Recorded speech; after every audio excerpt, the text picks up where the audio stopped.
Welcome to Avalon State of the Arts, where we explore different components and dimensions of our school, Avalon School of the Arts, and its music counterpart, the Avalon Music Academy of Holland. We're your hosts, Rich and Marie, and we look forward to sharing interesting topics about our school in a fun, easy-to-listen-to format.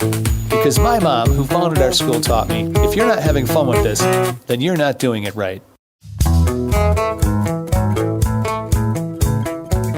Hello, Marie. Hi, Rich. How are you doing today? I'm doing fabulous. We had rehearsal this afternoon. It went extremely well. So I'm really excited to be here with you because we have a very special day here. We do. We do. Because we have been married for 24 years. That is true. It is. It is true. It is very special. If you would have asked me what I would have thought we would be doing 24 years ago today, I probably wouldn't have guessed this right off the top of my head. No, none of this was really on the projected activities list. So what do we do? Do we have like a moment of silence? No, I don't think so. Let's move on because nobody really cares except us. All right. Well, then this whole podcast is moving fast. We got a new logo, and I wanted to thank my friend Ken, who did some sketches for us. So we're actually going to be using one of his sketches in this recording studio office. We ended up going with a cartoon image of a picture of ourselves because it looks just like us. And so we got the new logo. And also, I'm excited that we have some new equipment. We have these foam things around our microphones. I feel very official.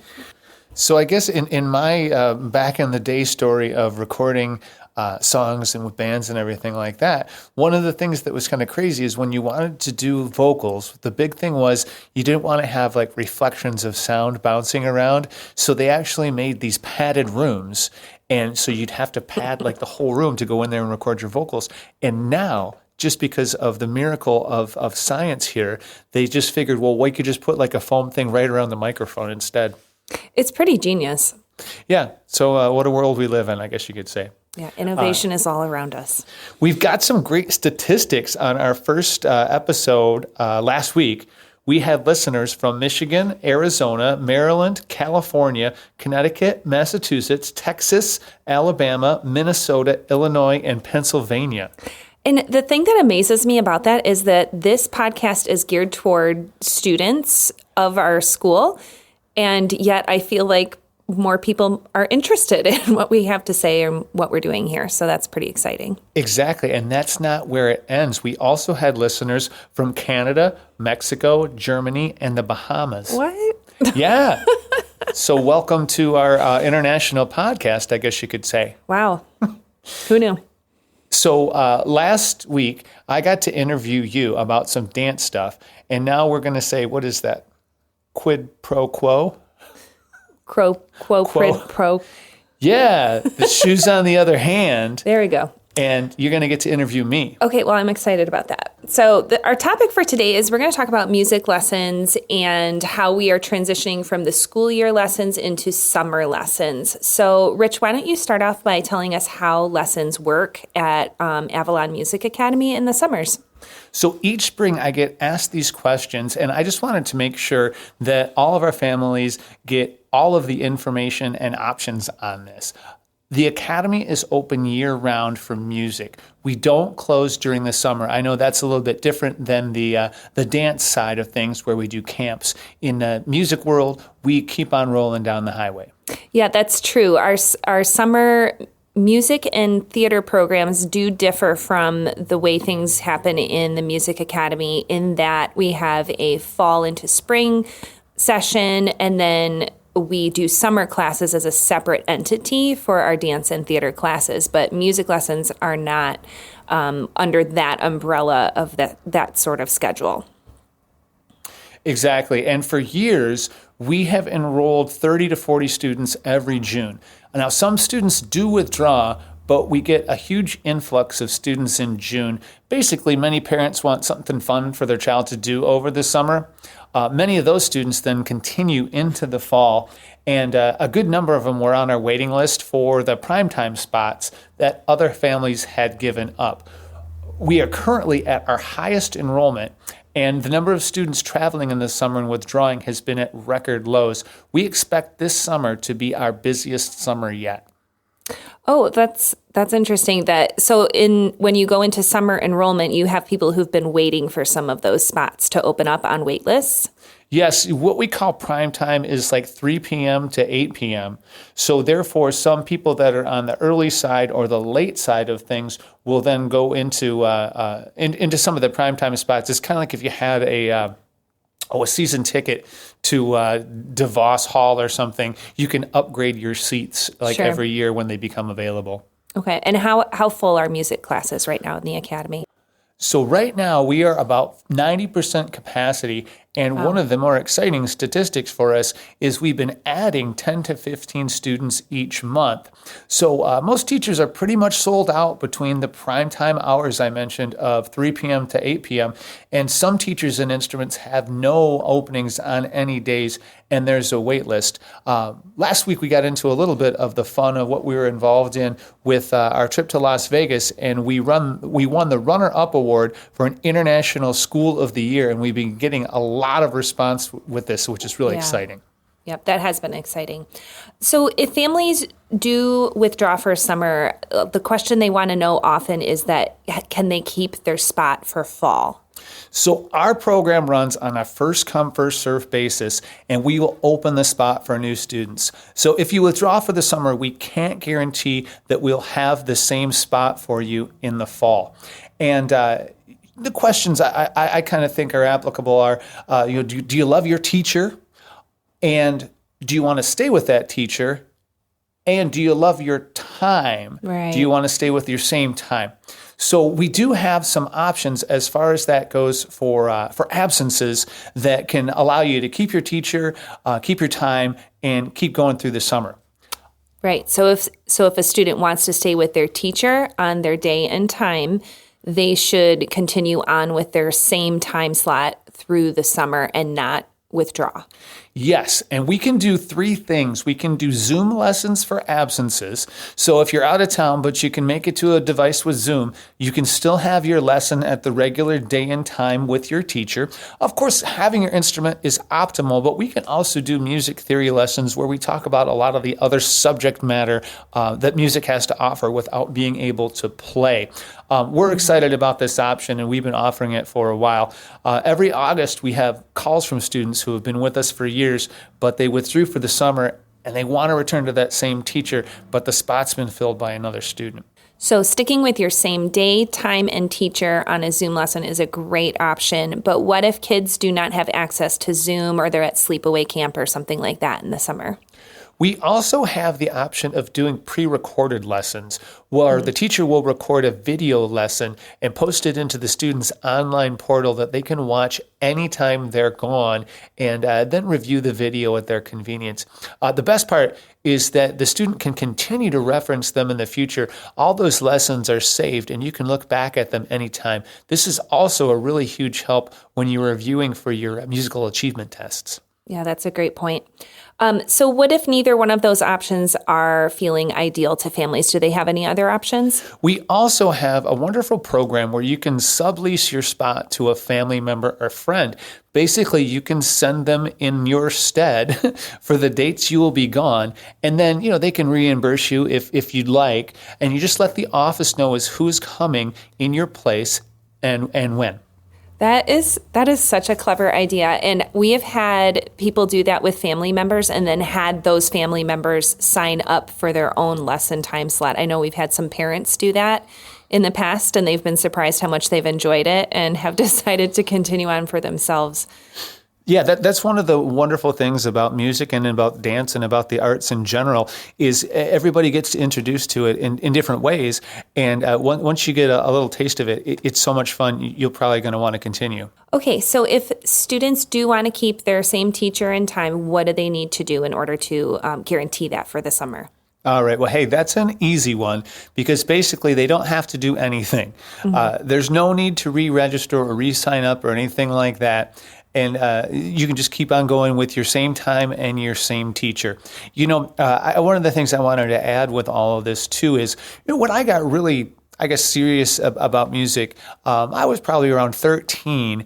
And I remember some of the biggest gains that I made in my piano at that time and also guitar was during the summer, just because I had my days in open and I didn't have to worry about homework or school or anything like that. And so I would just play my instrument all day, and having the reinforcement in the summertime is a great way to make sure that your student continues to play during the summer.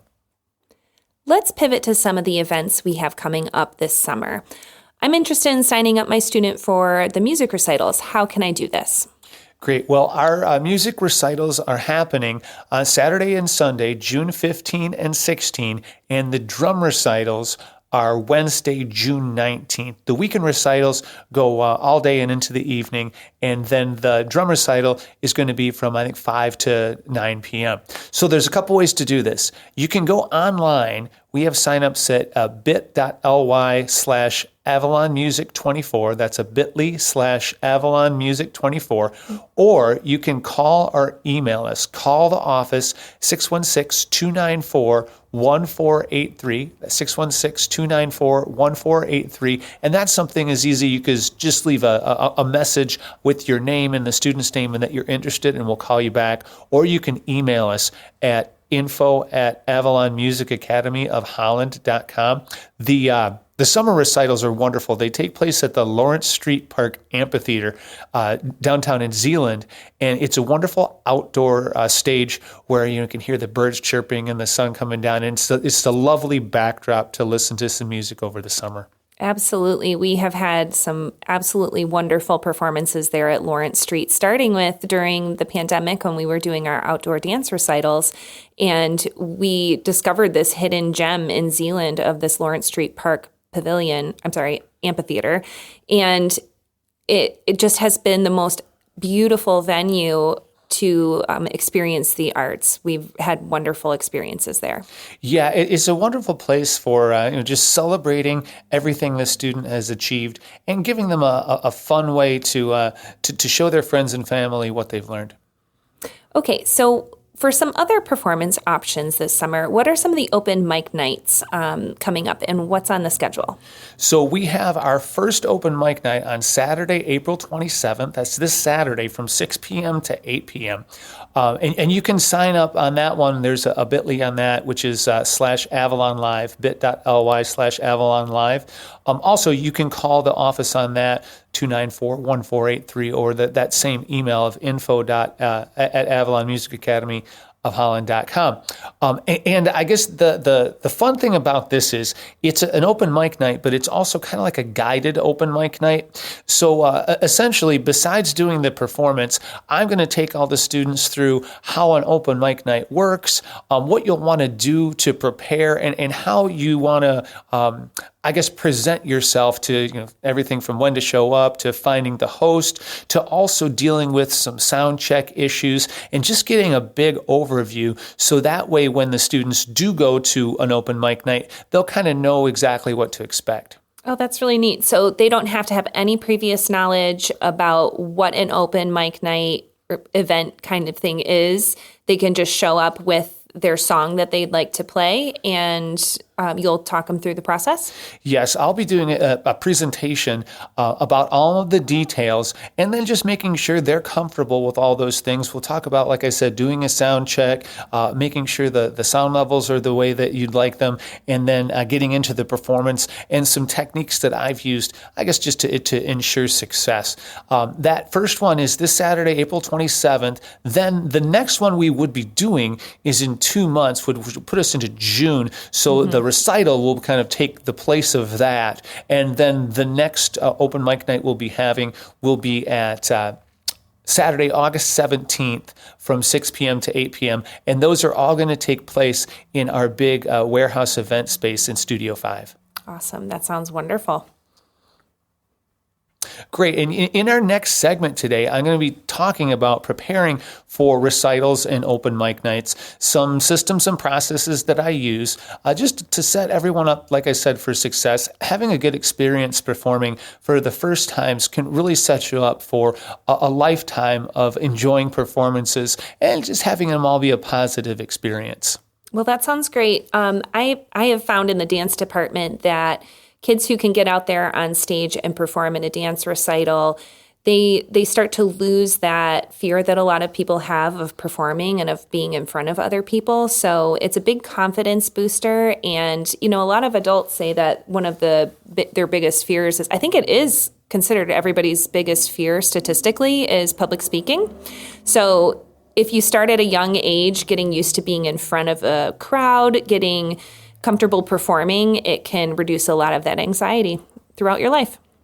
Well, thank you. I think our first recorded interview of me went very well. All right.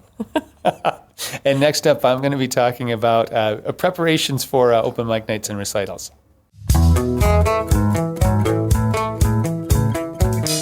Since we have so many performance opportunities coming up in the near future, dance recitals, music recitals, open mic nights, and things of that nature, I wanted to do a segment on preparation, because preparation is really the key to a successful performance, and also it's a big key to enjoying yourself in that performance, and I guess taking all of the necessary steps up to that to guarantee your success.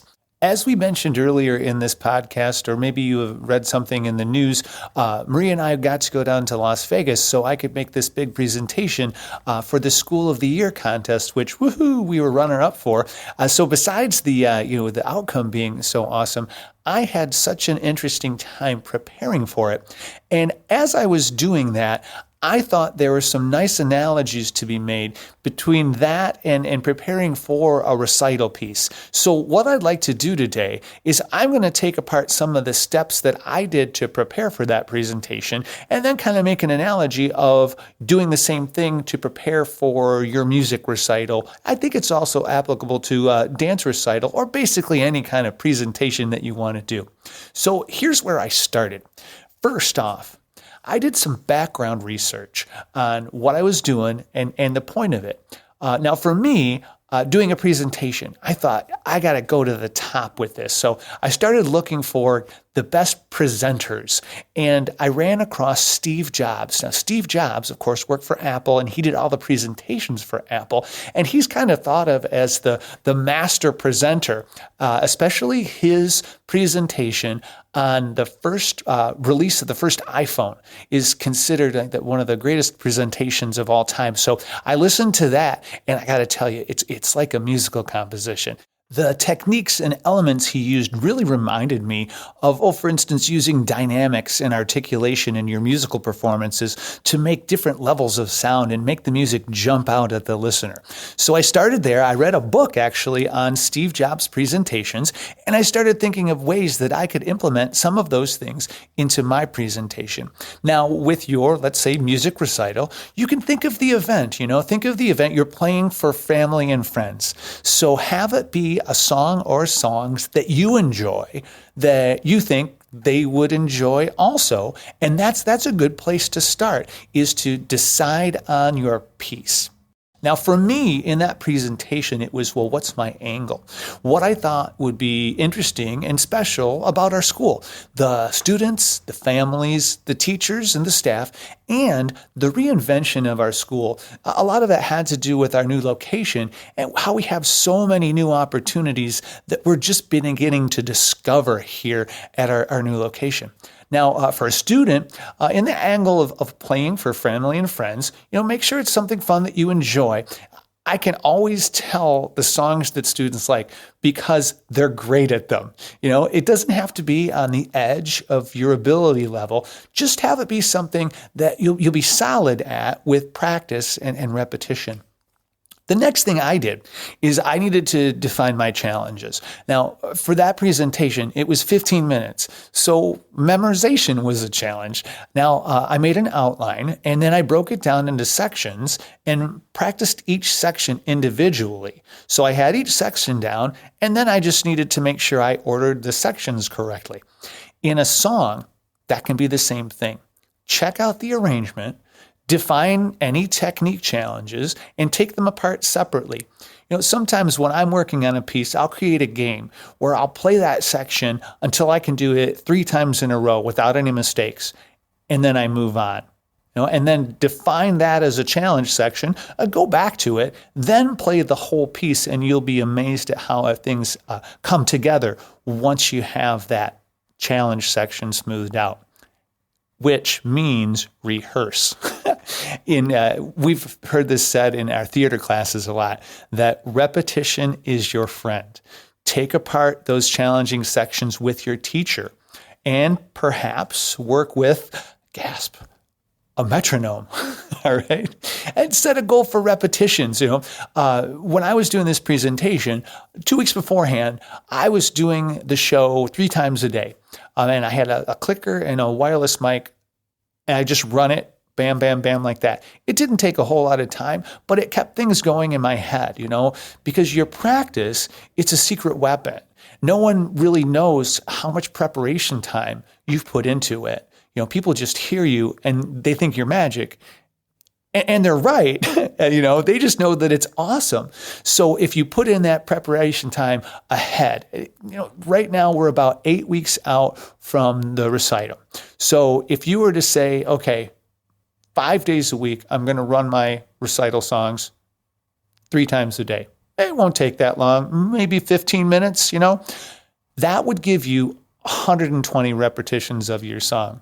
So you are over prepared and you are ready. One of the things about this presentation, as far as the timeline went, they gave you 15 minutes and there was a notification at 14 and a half minutes and then a hard stop at 15 minutes. Now, what's interesting about this is I didn't have to care about any of that because I recorded myself making that presentation. So I knew it was 14 and a half minutes long. I actually built in a little leeway time for laughter on it because I wanted to have some really fun aspects in the program that got a couple laughs.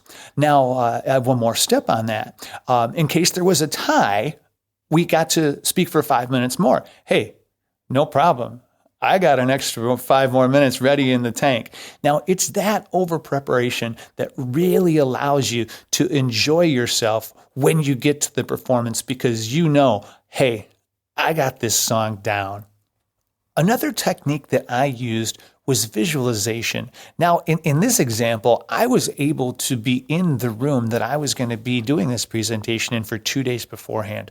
So I got a layout for the stage. I got to be able to kind of picture myself doing the presentation on the stage. I got a feel for looking out to see what the audience was going to be like. Now, this is something that you can do for a recital or an open mic night experience.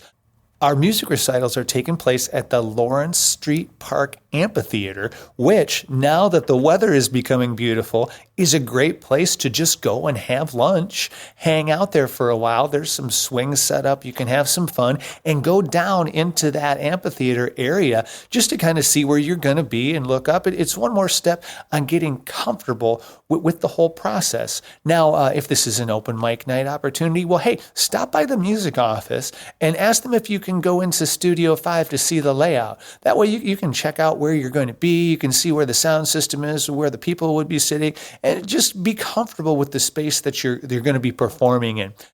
And by all means, have fun with it. And I guess that's the big grand finale that I've been working myself up to here.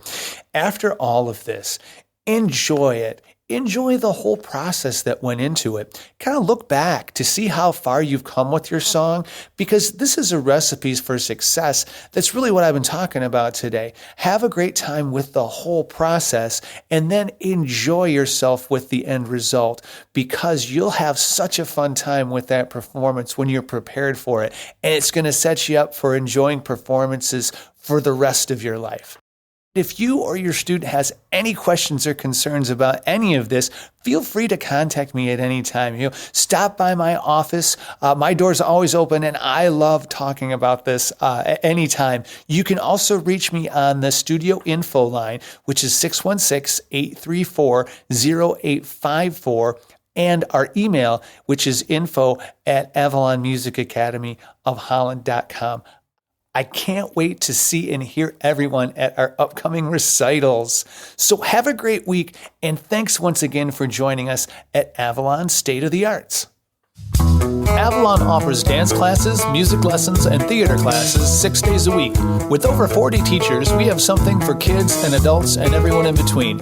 You can reach the dance and theater department at avalonschoolofthearts.com and the music department at avalonmusicacademyofholland.com. Where dreams begin is in that magical space within. When your heart and your mind and your soul intertwine in wonder, that's where dreams begin.